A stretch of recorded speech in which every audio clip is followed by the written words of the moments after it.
أشهد أن لا إله إلا الله وحده لا شريك له وأشهد أن محمدا عبده ورسوله أما بعد فأعوذ بالله من الشيطان الرجيم بسم الله الرحمن الرحيم الحمد لله رب العالمين الرحمن الرحيم مالك يوم الدين إياك نعبد وإياك نستعين اهدنا الصراط المستقيم صراط الذين أنعمت عليهم غير المغضوب عليهم ولا الضالين. Pembahasan berkenaan dengan Hadrat Abu Bakar radhiyallahu anhu masih berlangsung dan sekarang pun masih akan melanjutkannya. Berkenaan dengan perang Hamra'ul Asad, tertera bahwa Rasulullah Shallallahu Alaihi Wasallam kembali dari Uhud pada hari Sabtu. Lalu saat fajar hari Minggu terbit, Hadrat Bilal mengumandangkan azan, lalu duduk menanti datangnya Nabi Karim Shallallahu Alaihi Wasallam. Seketika itu Hadrat Abdullah bin Amr bin Auf Muzni datang seraya mencari Nabi Shallallahu Alaihi Wasallam.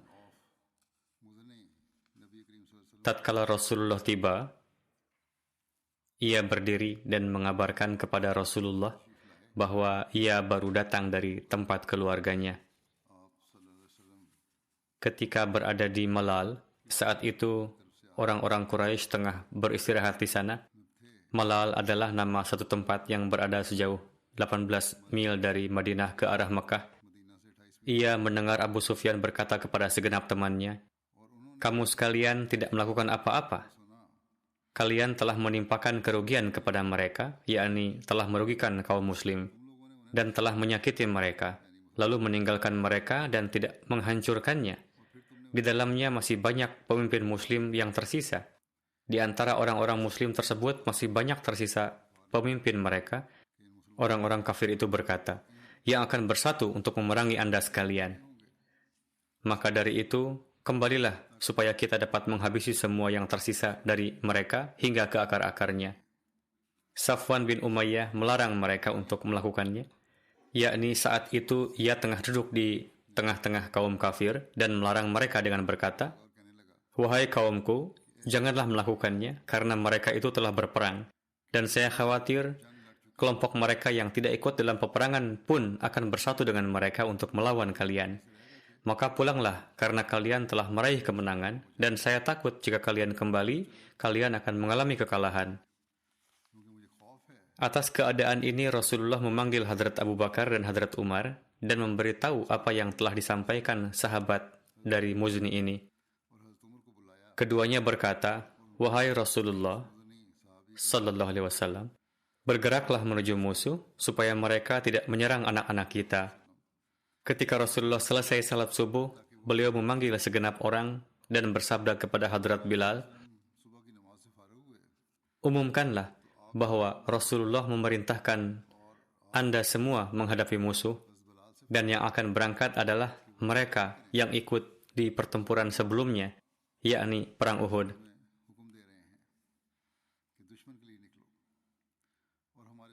Rasulullah Shallallahu Alaihi Wasallam meminta bendera beliau yang sejak hari sebelumnya terlipat dan tidak digunakan. Rasulullah menyerahkan bendera itu kepada Hadrat Ali. Tertera juga bahwa beliau menyerahkannya kepada Hadrat Abu Bakar radhiyallahu anhu. Alhasil, tatkala kafilah ini tiba di Hamra'ul Asad sejauh 8 mil dari Madinah, Kaum musyrik merasakan ketakutan dan mengabaikan keinginan untuk kembali ke Madinah, lalu berangkat pulang menuju Mekkah.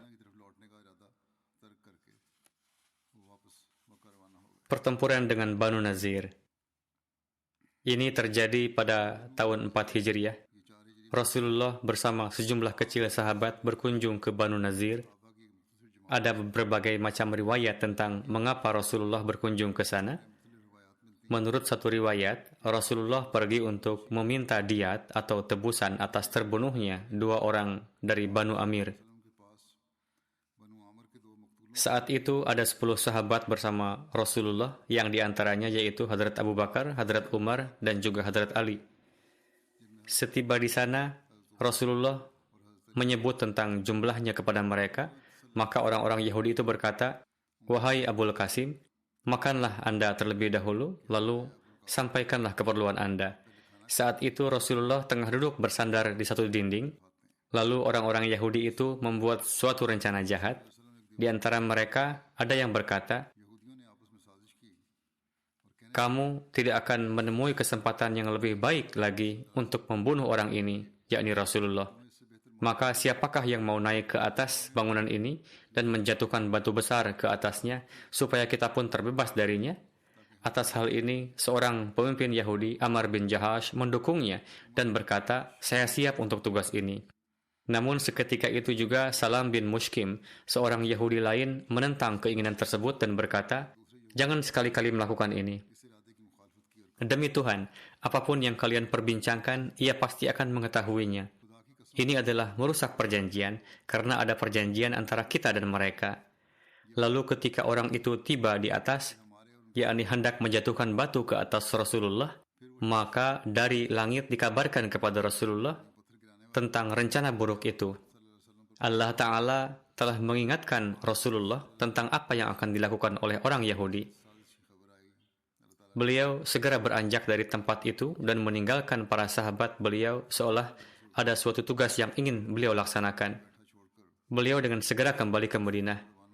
Setiba di Madinah, beliau mengirim Hadrat Muhammad bin Maslamah ke Banu Nazir dan memberi pesan kepada mereka agar keluar dari kota beliau, yakni keluar dari Madinah. "Anda semua tidak dapat tinggal di kota saya, dan rencana yang Anda lakukan adalah bentuk pemberontakan." Rasulullah SAW memberi tenggat waktu 10 hari, namun mereka menolaknya dan berkata bahwa kami sama sekali tidak akan meninggalkan negeri kami. Atas jawaban ini, kaum muslim pun bersiap untuk peperangan. Tatkala segenap muslim telah berkumpul, Rasulullah bergerak untuk menghadapi Banu Nadir. Bendera perang dikibarkan oleh Hadrat Ali. Rasulullah mengepung benteng mereka sehingga tidak ada bantuan yang datang bagi mereka. Rasulullah menempatkan pasukan mereka di Banu Nadir. Kemudian di waktu Isya, Rasul Karim bersama 10 sahabat kembali ke kediaman beliau. Menurut satu riwayat, Rasulullah menyerahkan kepemimpinan pasukan Islam kepada Hadrat Ali. Sementara pada riwayat lain, karunia ini diterima oleh Hadrat Abu Bakar radhiyallahu anhu.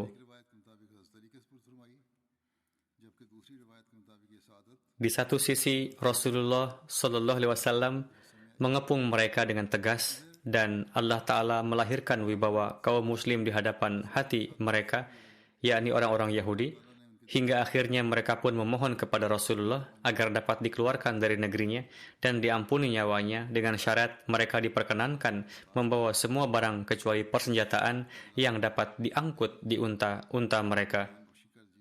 Rasulullah menyetujui syarat mereka ini.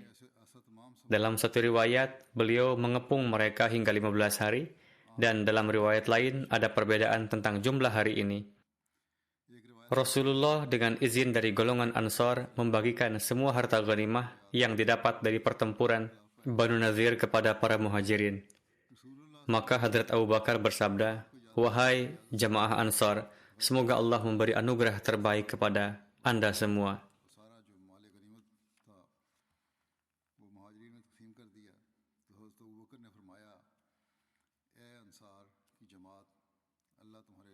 Perang Badrul Mu'id. Ini terjadi di tahun 4 Hijriah. Sebab perang ini adalah ketika Abu Sufyan bin Harb kembali dari perang Uhud. Ia dengan suara tinggi berkata, kita akan bertemu pada tahun selanjutnya di tempat Badrus Safra. Di sana kita akan bertempur. Rasulullah bersabda kepada Hadrat Umar Faruk, katakan, ya insya Allah kepadanya. Dengan demikian, kedua pasukan saling berpisah. Pasukan Quraisy pulang dan menyampaikan perjanjian ini kepada kaum mereka. Badar adalah sebuah sumur terkenal yang ada di antara Mekah dan Madinah dan berada di antara lembah Safra dan tempat bernama Jar. Badar terletak sejauh 150 km ke arah barat daya Madinah. Pada zaman jahiliyah, setiap tahunnya pada tanggal 1 Zulqa'dah terdapat perayaan besar hingga 8 hari lamanya. Singkat kata, saat waktu yang dijanjikan itu semakin dekat, Abu Sufyan tidak ingin bergerak menuju Rasulullah.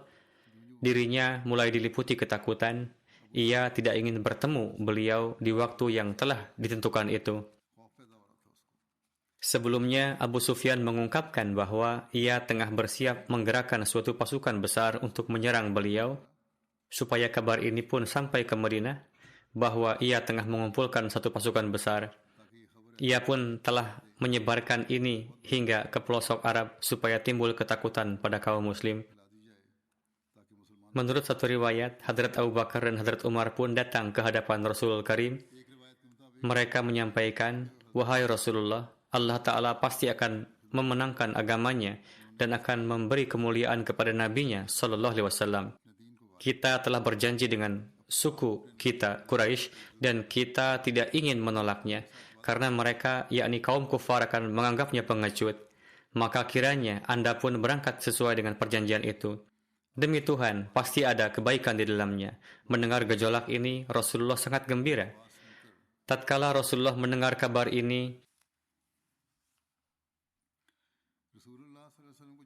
yaitu persiapan pasukan Abu Sufyan dan lainnya, maka Rasulullah mengangkat Hadrat Abdullah bin Ruwahah sebagai amir di Madinah yang menggantikan beliau. Menurut satu riwayat lain, yang diangkat sebagai amir adalah Abdullah bin Ubay bin Salul. Lalu beliau menyerahkan bendera beliau kepada Hadrat Ali dan berangkat menuju Badar bersama segenap muslim. Ada 1.500 muslim yang menyertai beliau. Orang-orang muslim mendapat banyak faedah dari jual beli dan perdagangan di perayaan yang berlangsung di Badar. Setelah bermukim 8 hari lamanya, mereka kembali ke Madinah. Orang-orang muslim pun menjalankan perdagangan di perayaan itu, dan jika pertempuran terjadi, mereka pun siap. Namun, jika tidak terjadi, sekurang-kurangnya mereka telah pergi ke sana dan mendapat banyak faedah darinya. Kemudian tertera terkait tantangan Abu Sufyan di Perang Uhud bahwa ia akan kembali bertemu dengan segenap muslim di tahun selanjutnya.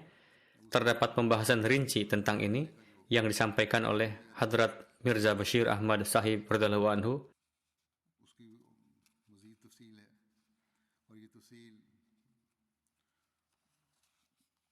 Beliau menulis,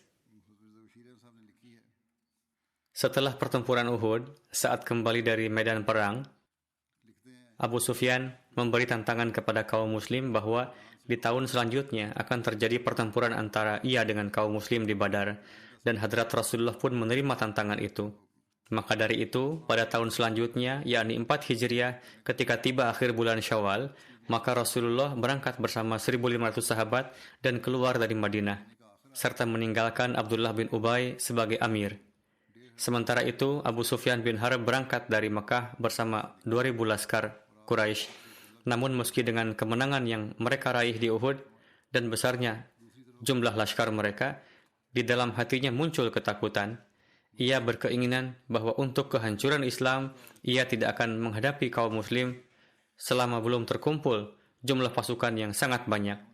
Alhasil, saat itu ia masih berada di Mekah dan ia mengirimkan seorang bernama Nuaim yang tidak terkait dengan kabilah manapun menuju ke Madinah dan menekankan kepadanya agar dengan cara apapun menakut-nakuti dan mencela orang-orang muslim serta menebarkan kebohongan agar mereka tidak bergerak bertempur.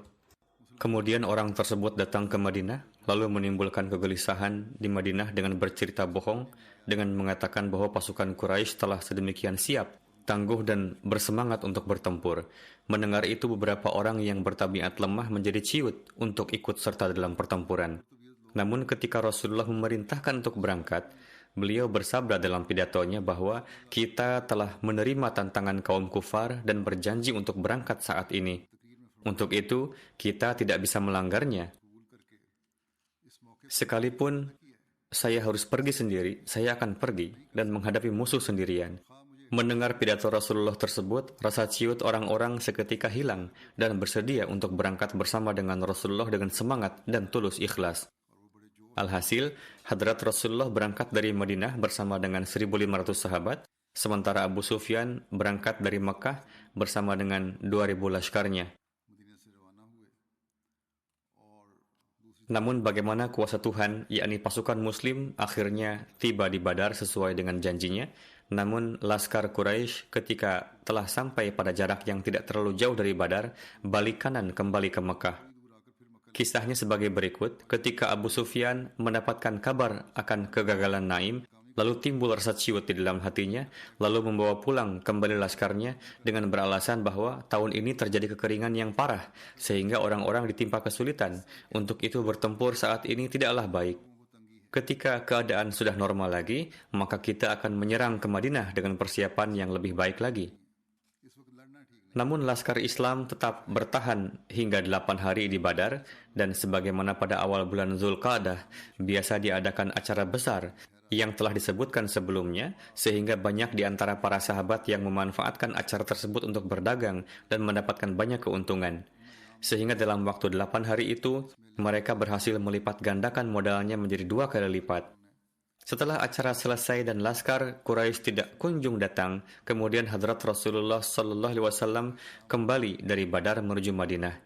Sedangkan Quraisy setibanya di Makkah mulai melakukan persiapan untuk menyerang Madinah. Perang tersebut disebut dengan Ghazwah Badrul Mu'id.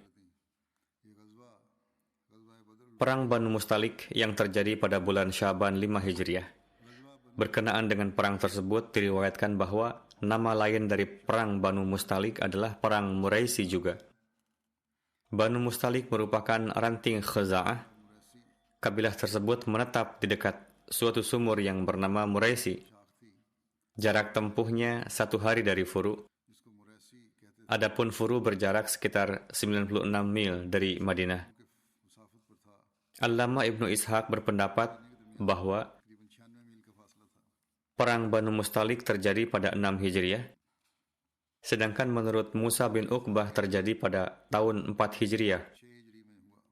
Adapun Waqdi berpendapat terjadi pada bulan Syaban tahun 5 Hijriah. Hadrat Mirza Bashir Ahmad Sahib menuliskan perang tersebut terjadi pada tahun 5 Hijriah. Ketika hal tersebut sampai kepada Rasulullah bahwa Banu Mustalik berencana untuk menyerang umat Islam, maka pada bulan Syaban 5 Hijriah Rasulullah melakukan agresi bersama dengan 700 sahabat. Hadrat Rasulullah menyerahkan bendera Muhajirin kepada Hadrat Abu Bakar radhiyallahu anhu. Menurut riwayat lain, beliau menyerahkan bendera Muhajirin kepada Hadrat Ammar bin Yasir, sedangkan bendera Ansar kepada Hadrat Sa'ad bin Ubadah. Peristiwa Ifk. Berkenaan dengan ini selengkapnya sebagai berikut.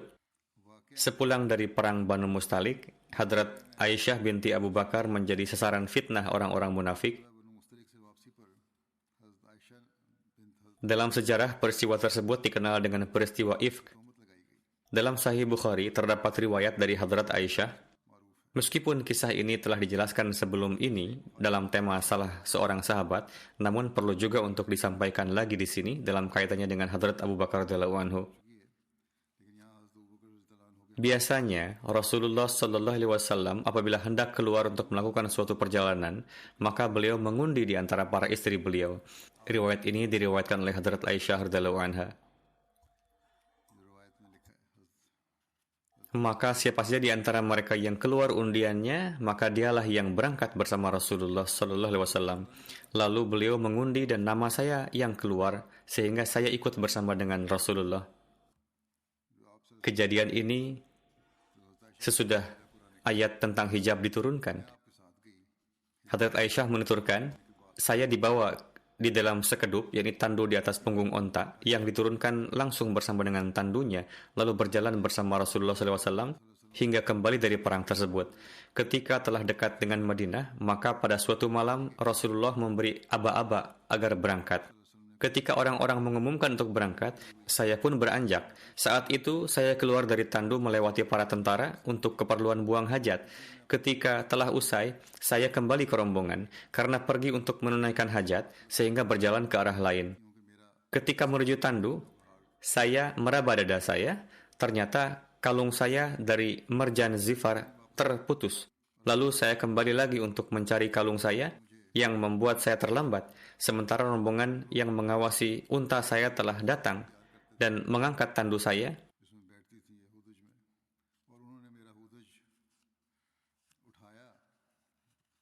Lalu meletakkannya di atas unta yang biasa saya gunakan untuk safar. Padahal tandu itu kosong. Mereka menganggap saya berada di dalam tandu itu. Karena pada masa itu, perempuan-perempuan rata-rata ringan, tidak berat, dan tidak banyak daging. Mereka hanya sedikit makan. Makanya mereka tidak curiga dengan tandu yang ringan ketika mereka mengangkat dan membawanya. Di samping itu, usiaku masih sangat belia. Mereka membawa onta dan berjalan. Saya pun menemukan kalung saya setelah para tentara berlalu. Lantas saya datang ke tempat mereka. Ternyata di tempat itu tidak ada orang. Lalu saya bermaksud ke tempat saya tadi di waktu berhenti. Saya beranggapan bahwa mereka akan merasa kehilangan diri saya, lalu kembali lagi untuk mencari saya. Ketika sedang duduk, kedua mataku merasakan kantuk yang tak tertahan. Saya pun tertidur. Safwan bin Al-Mu'attal tertinggal di belakang para tentara yang bertugas mengecek segala sesuatu jika ada yang tertinggal. Lalu ia melihat sosok seseorang yang tengah tidur, lantas ia menghampiri saya. Sungguh ia pernah melihat saya sebelum ayat hijab turun. Ia melihat saya lalu mengucapkan Inna lillahi. Ketika ia melihatku dengan mendengar suaranya, aku terbangun. Sehingga ia menderumkan kendaraannya, lalu ia memijakkan kaki depan onta. Kemudian saya menungganginya. Selanjutnya ia menuntun kendaraan saya sehingga kami dapat menyusul para tentara. Setelah mereka berhenti sejenak di tengah hari, maka binasalah orang yang memanfaatkan kejadian ini, menuduh berzina. Bersabda, orang yang memperbesar masalah ini adalah Abdullah bin Ubay bin Sulul. Kemudian kami sampai di Madinah. Ketika kami telah sampai di Madinah, saya sakit selama sebulan, sedangkan orang-orang menyebarluaskan ucapan para pembohong. Yang membuat saya penasaran ketika saya saat sakit itu bahwa sesungguhnya saya tidak melihat kasih sayang Rasulullah sebagaimana mestinya yang biasanya saya lihat dari beliau ketika saya sakit. Fitnah itu telah menyebar luas dan kabarnya telah sampai kepada Rasulullah. Beliau hanya masuk lalu mengucap salam dan berkata, "Bagaimana keadaanmu?" Saya tidak tahu sedikit pun mengenai fitnah itu sebelum menanyakannya kepada orang tua saya. Ketika pada masa-masa penyembuhan, lalu saya dan Ummu Mistah pergi ke Munasi, tempat untuk buang hajat. Karena sebelum kami dapat membangun toilet di dekat rumah-rumah, kami biasa keluar malam untuk buang hajat. Pada malam itu, orang-orang keluar rumah untuk melakukan buang hajat, dan kaum wanita biasa malam hari melakukannya. Beliau bersabda, sebelum ini kami melakukan buang hajat seperti orang-orang Arab kuno, yakni pergi ke hutan atau keluar untuk buang hajat. Lantas saya dan putri Abu Rum, Ummu Mistah, terpeleset dengan pakaian wol yang dikenakannya. Kontan ia berujar, celakalah Mistah. Lantas aku berkata kepadanya, alangkah buruknya ucapanmu. Lalu mencela seorang lelaki yang ikut serta dalam perang Badar. Ia berkata, wahai wanita muda, apakah engkau belum mendengar apa yang telah orang-orang tuduhkan? Ia pun menceritakan kepadaku mengenai ucapan para pemfitnah bahwa mereka menuduh engkau. Baru saja aku hampir sembuh. Setelah mendengar kabar tersebut, saya pun bertambah sakit. Ketika saya pulang ke rumah, Rasulullah datang dan mengucapkan Assalamualaikum dan bersabda, bagaimana keadaanmu? Aku berkata, mohon izinkan saya untuk pergi ke rumah orang tua saya. Beliau berkata, ketika itu aku ingin mengetahui secara pasti berita tersebut dari kedua orang tua saya. Rasulullah mengizinkan saya datang kepada kedua orang tua saya. Lalu aku bertanya kepada ibu saya, wahai ibu, apa yang sedang hangat dibicarakan oleh orang-orang? Ibu saya menjawab, wahai putriku, tidak ada apa-apa, tenang saja. Demi Allah, jarang sekali seseorang perempuan cantik yang dicintai oleh suaminya, sementara ia mempunyai banyak madu, melainkan para madu tersebut sering menyebut-nyebut aibnya. Lantas saya berkata, Maha Suci Allah, berarti orang-orang telah memperbincangkan hal ini. Maka aku menangis pada malam tersebut sampai pagi. Air mataku tiada henti, dan aku tidak tidur sama sekali. Kemudian di pagi hari pun, aku masih menangis. Kemudian Rasulullah SAW memanggil Ali bin Abi Thalib radhiyallahu anhu dan Usama bin Zaid radhiyallahu anhu ketika wahyu tidak segera turun. Beliau sallallahu alaihi wasallam bertanya kepada keduanya dan meminta pendapat kepada keduanya perihal apakah saya ceraikan atau jangan. Sedangkan Utsman memberi pendapat kepada Rasulullah dengan apa yang ia ketahui akan jauhnya istri beliau dari perbuatan tersebut dan dengan apa yang ia ketahui tentang kecintaannya kepada beliau. Usamah mengatakan, "Wahai Rasulullah, mereka adalah istri-istri Tuhan. Demi Tuhan, kami tidak mengetahui apa-apa mengenai mereka selain kebaikannya. Kami tidak melihat aib." Sedangkan Ali bin Abi Thalib berpendapat, "Wahai Rasulullah, Allah tidak akan memberikan kesempitan kepada Tuhan. Perempuan selain Aisyah masih banyak. Jika Tuhan bertanya kepada seorang budak perempuan, pasti ia akan berkata jujur kepada Anda." Kemudian Rasulullah Shallallahu Alaihi Wasallam memanggil Barirah radhiyallahu anha. Beliau bertanya, "Wahai Barirah, apakah kamu melihat sesuatu yang mencurigakan dalam diri Aisyah? Demi zat yang telah mengutus engkau dengan hak, aku tidak melihat sesuatu pun pada dirinya yang dianggap cela lebih dari bahwa dia adalah perempuan yang masih belia yang terkadang tertidur membiarkan adonan roti keluarganya, sehingga binatang piaraannya datang lalu memakan adonan rotinya." Pelayan itu memberikan contoh bahwa tidak ada keburukan dalam Hadrat Aisyah, hanya keteladoran, yakni suka ketiduran. Lantas Rasulullah berdiri di atas mimbar, seraya mengeluhkan perihal Abdullah bin Ubay bin Sulul, karena ia yang telah menyebarkan fitnah ini. Bersabda, "Wahai kaum muslimin, siapakah yang sudi membelaku dari tuduhan laki-laki yang telah menyakiti keluargaku mengenai istriku? Demi Allah, aku tidak mengetahui tentang keluargaku kecuali kebaikan. Dan mereka juga menuduh seorang laki-laki yang sepanjang pengetahuanku adalah orang baik-baik. Ia tidaklah datang menemui keluargaku kecuali bersamaku." Selanjutnya Hadrat Sa'ad bin Mu'az berkata, "Saya akan membelamu wahai Rasulullah. Jika ia dari kabilah Aus, maka akan kami tebas batang lehernya. Jika ia dari kalangan saudara-saudara kami, kalangan Khazraj, maka apa yang engkau perintahkan kepada kami, pastilah kami melaksanakan perintah Tuhan." Kemudian Sa'ad bin Ubadah radhiyallahu anhu berdiri. Ia adalah pemimpin kabilah Khazraj. Ia adalah lelaki yang salih, tetapi ia tersulut emosi. Lalu ia berkata kepada Sa'ad bin Mu'az, "Kamu bohong. Demi Allah, kamu tidak akan membunuhnya dan tidak akan mampu membunuhnya." Lalu Usaid bin Hudair berdiri. Ia berkata kepada Sa'ad bin Ubadah, "Kamu keliru. Demi Allah, sungguh kami akan membunuhnya. Kamu ini munafik dan berdebat untuk membela orang-orang munafik." Lantas terjadi keributan antara kedua kabilah, yakni Aus dan Khazraj, sehingga hampir saja mereka saling berperang, padahal Rasulullah Shallallahu Alaihi Wasallam masih di atas mimbar. Kemudian Rasulullah SAW menenangkan mereka sampai mereka diam, dan Rasulullah juga terdiam. Hadrat Aisyah menuturkan, "Pada hari itu aku menangis, air mataku terus menetes tiada henti. Beliau telah mendapatkan kabar akan apa yang terjadi." Hadrat Aisyah menuturkan, "Apapun yang tengah terjadi, terus terjadi, namun saya menangis sepanjang hari.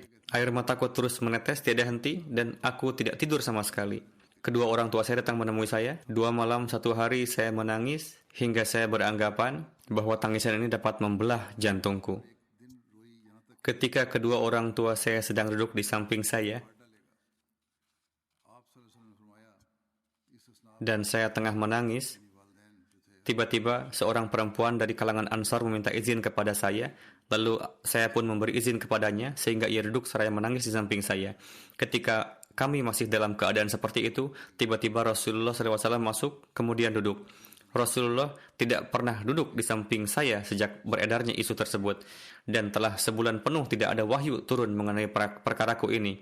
Lantas Rasulullah meminta kesaksian pada saat beliau duduk seraya berkata, "Amma ba'du, Wahai Aisyah, sungguh telah sampai kepadaku isu demikian dan demikian mengenai dirimu.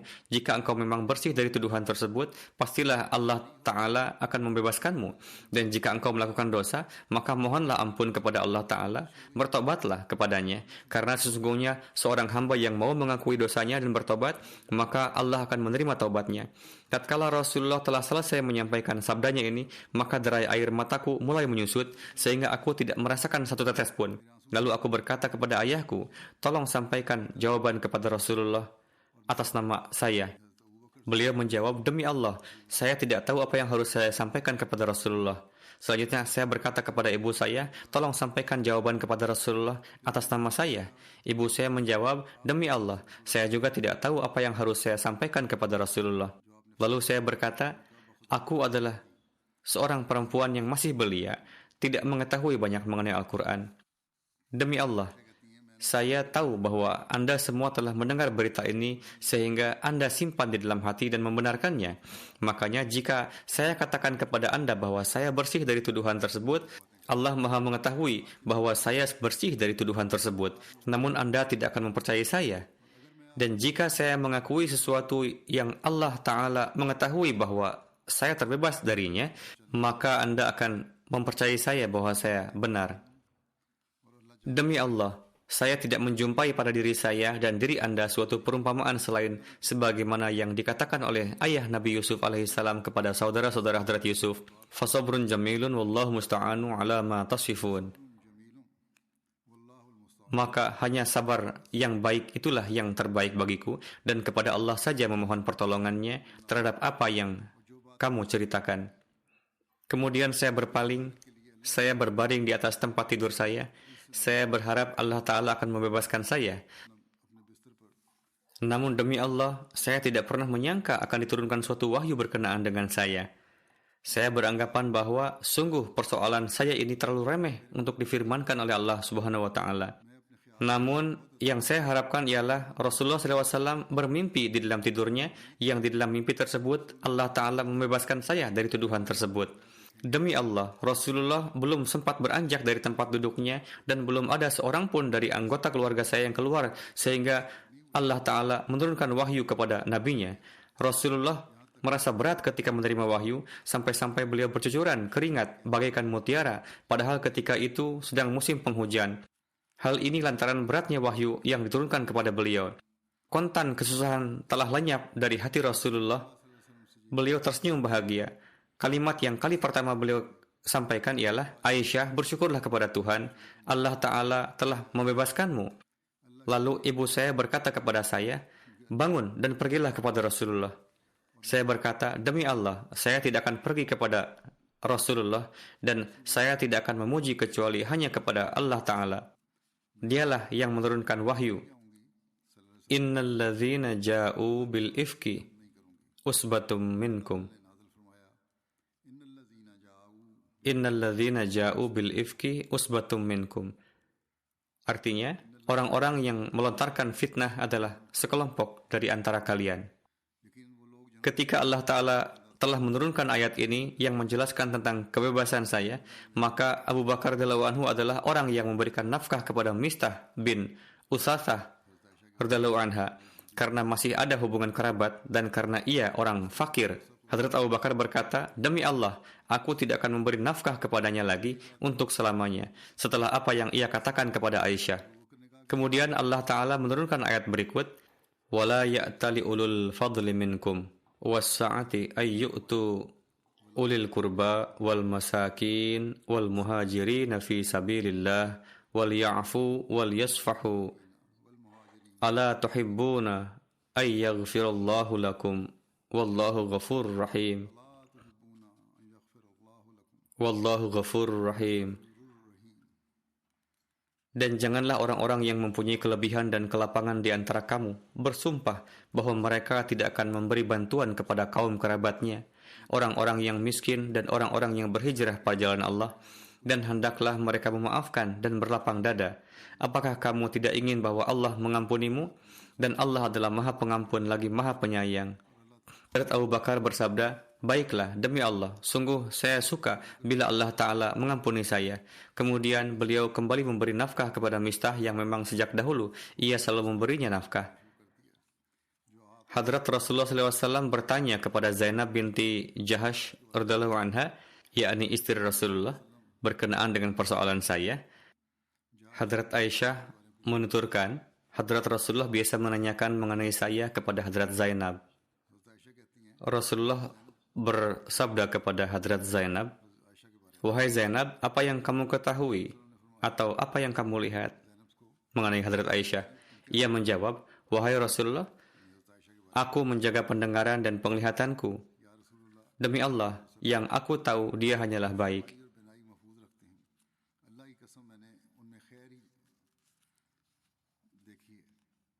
Hadrat Aisyah mengatakan, Zainab adalah di antara istri-istri Rasulullah yang menyayangi saya dalam hal kecantikan, tetapi Allah Ta'ala melindungi beliau dengan sifat wara. Ini adalah riwayat yang panjang di dalam Sahih Bukhari.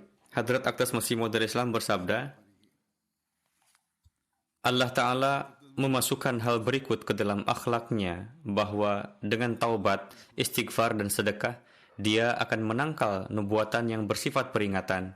Demikian pula dia mengajarkan akhlak tersebut kepada insan, sebagaimana terbukti dari Al-Quran dan hadis bahwa fitnah yang dilontarkan oleh orang-orang munafik berkenaan dengan Hadrat Aisyah didasari dengan kejahatan semata.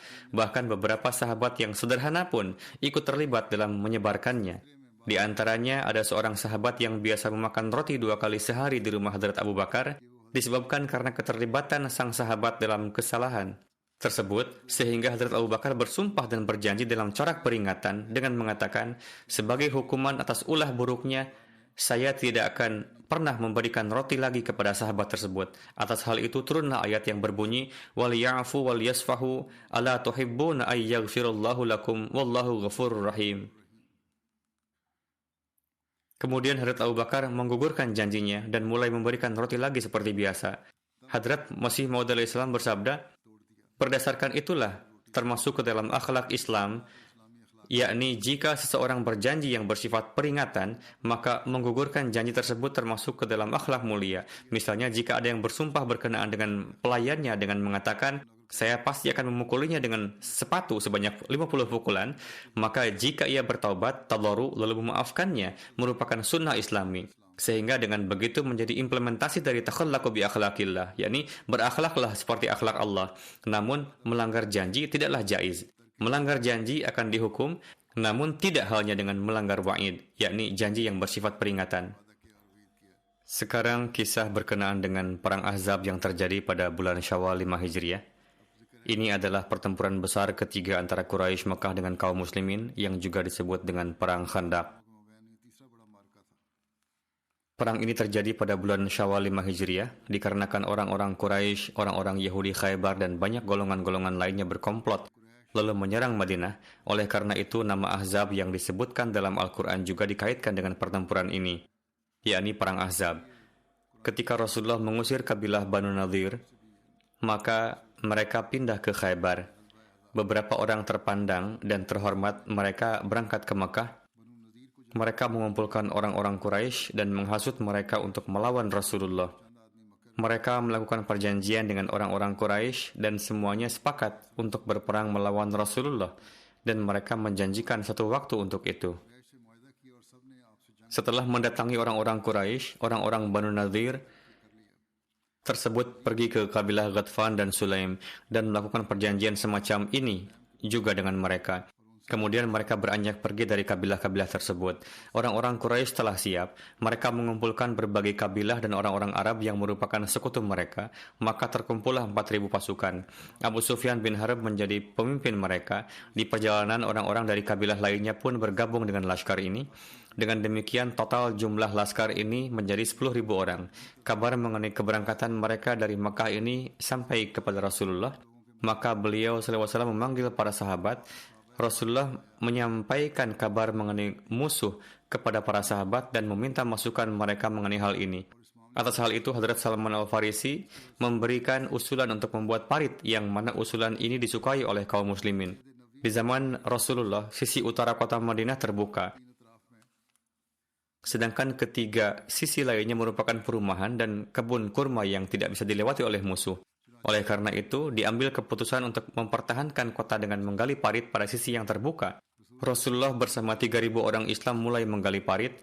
Hadrat Rasulullah bekerja menggali parit bersama orang-orang Islam lainnya supaya semangat orang-orang Islam meningkat. Total dalam waktu 6 hari parit itu telah digali. Panjang parit ini sejauh 6.000 yard atau sekitar 3,5 mil. Hadrat Abu Bakar radhiyallahu anhu selalu menyertai Rasulullah pada saat penggalian parit.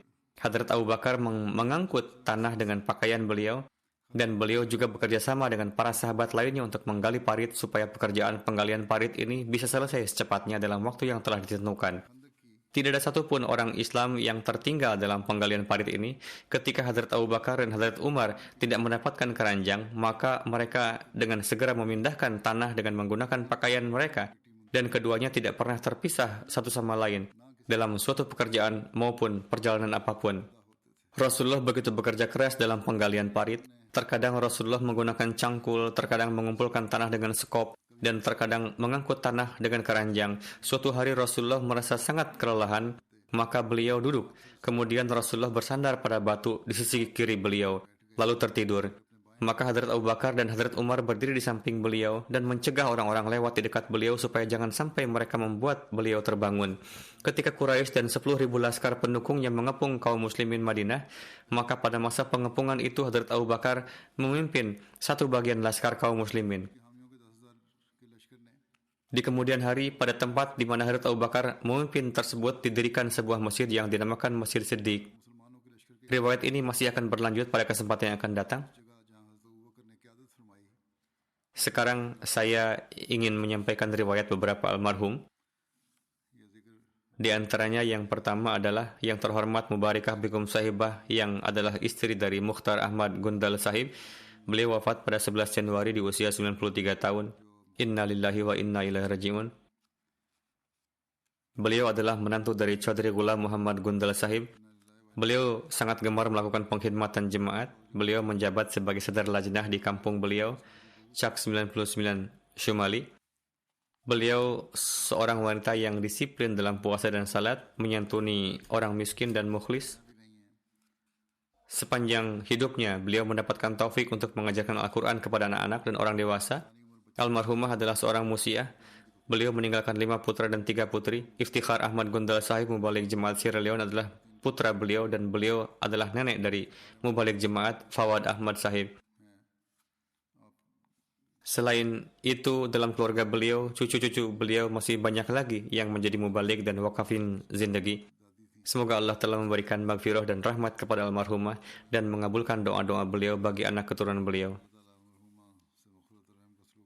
Jenazah kedua adalah Mir Abdul Wahid Sahib, wafat pada malam antara 12 hingga 13 Januari. Inna lillahi wa inna ilaihi raji'un. Beliau berusia 58 tahun. Ahmadiyah masuk dalam keluarga beliau melalui kakek buyut beliau, Mir Ahmad Din Sahib, yang menerima Ahmadiyah pada tahun 11 di masa Hadrat Khalifatul Masih yang pertama. Beliau satu-satunya Ahmadi di keluarganya. Demikian juga dari pihak ibu. Ahmadiyah masuk melalui kakek beliau, Hadrat Sheikh Allah Bakhsh Sahib dari Bannu. Kakek dari pihak ayah Abdul Wahid Sahib bernama Abdul Karim Sahib.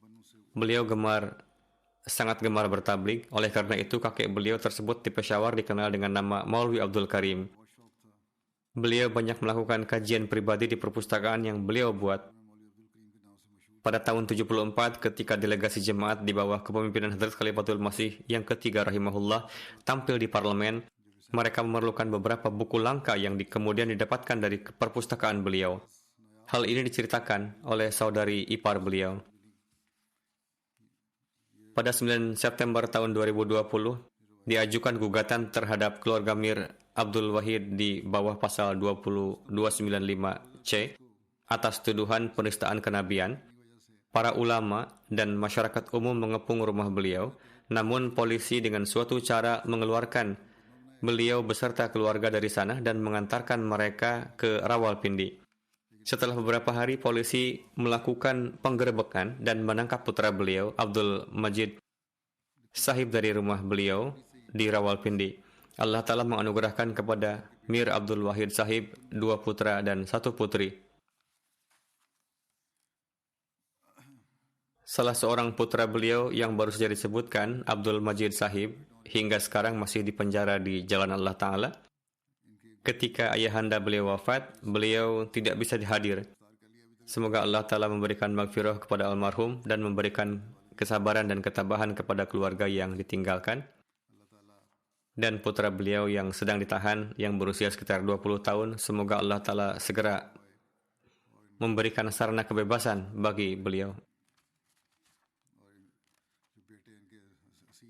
Jenazah yang ketiga, yang terhormat Sayyid Waqar Ahmad Sahib yang tinggal di Amerika. Pada 17 Januari beliau wafat di usia 58 tahun disebabkan serangan jantung. Innalillahi wa inna ilaihi raji'un. Istri beliau adalah cicit dari Hadrat Mirza Bashir Ahmad Sahib dan cicit dari Hadrat Mirza Sharif Ahmad Sahib.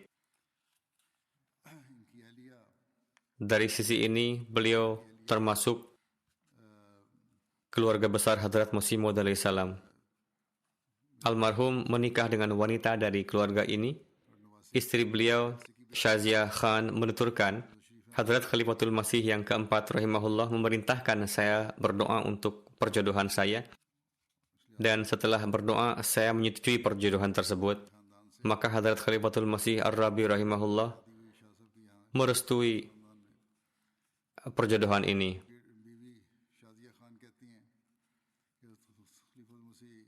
Yakni beliau rahimahullah melangsungkan perjodohan ini. Beliau menuturkan, selama 33 tahun pernikahan, Waqar Sahib telah membimbing saya. Beliau memperhatikan segala keperluan dan keinginan saya. Sosok ayah yang tiada tara.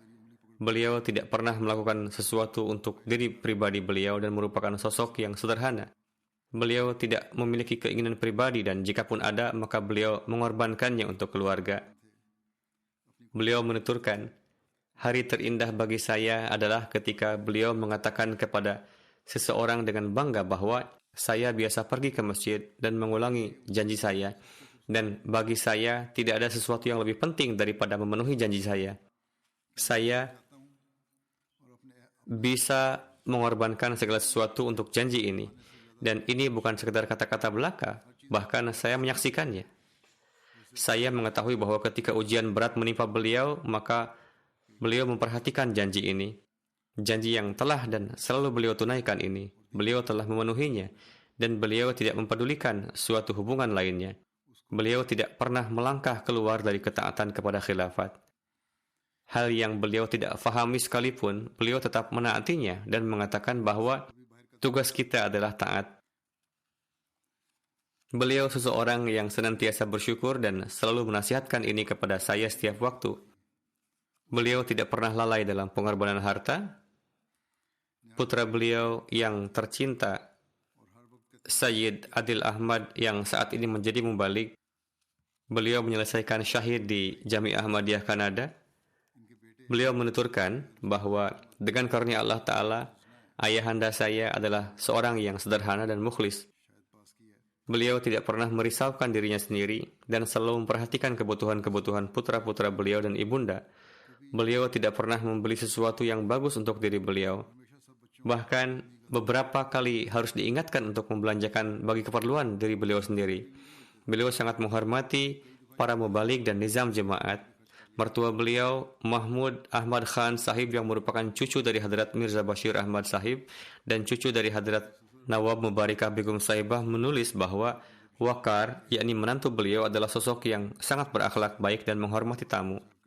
Beliau menuturkan, saya tidak pernah melihat kening beliau mengerut. Apapun yang diinginkan tamu dan berapapun banyaknya tamu yang datang dan apapun yang terjadi, beliau tidak pernah risau. Kemudian menuturkan, saya ingat beliau sering menegur putranya, Adil, atas kecerobohannya di masa kecil. Namun ketika Adil mewakafkan diri, maka kemudian sikap Waqar terhadapnya sama sekali berubah dan anak ini menjadi yang paling dekat di antara yang lainnya dan ia sangat menghormatinya. Munir Ahmad Sahib Sabik Amir Jemaat Abu Dhabi menulis, ketika Wakar Sahib bekerja di Abu Dhabi, terjalin hubungan dengan keluarga beliau. Beliau seorang profesional, beliau bekerja di bank. Kesederhanaan dan kerendahan hati menjadi sifat khas beliau. Beliau memiliki jalinan yang kuat dengan jemaat dan nizam. Beliau memiliki semangat kecintaan dan ketaatan yang tinggi terhadap khilafat. Beliau menuturkan, hingga beliau pindah ke Amerika, beliau dengan senang hati mempersilahkan tempat tinggalnya untuk keperluan-keperluan jemaat, seperti salat Jumat dan pertemuan-pertemuan lainnya. Beliau juga mendapatkan taufik berkhidmat sebagai internal auditor jemaat. Demikian juga Sayyid Hashim Akbar menulis, saya bekerja bersama beliau dan selalu mendapati beliau sebagai sosok yang rendah hati dan memiliki semangat pengkhidmatan yang tinggi terhadap makhluk.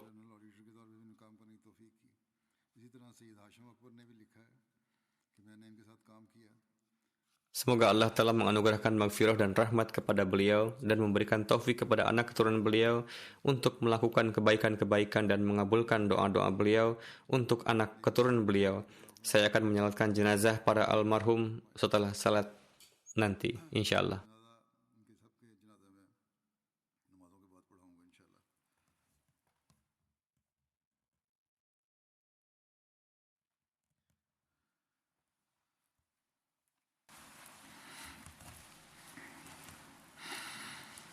Alhamdulillah, alhamdulillah, nahmaduhu wa nasta'inuhu wa nastaghfiruh, wa nu'minu bihi wa natawakkalu alayhi, wa na'udzu billahi min shururi anfusina wa min sayyiati a'malina.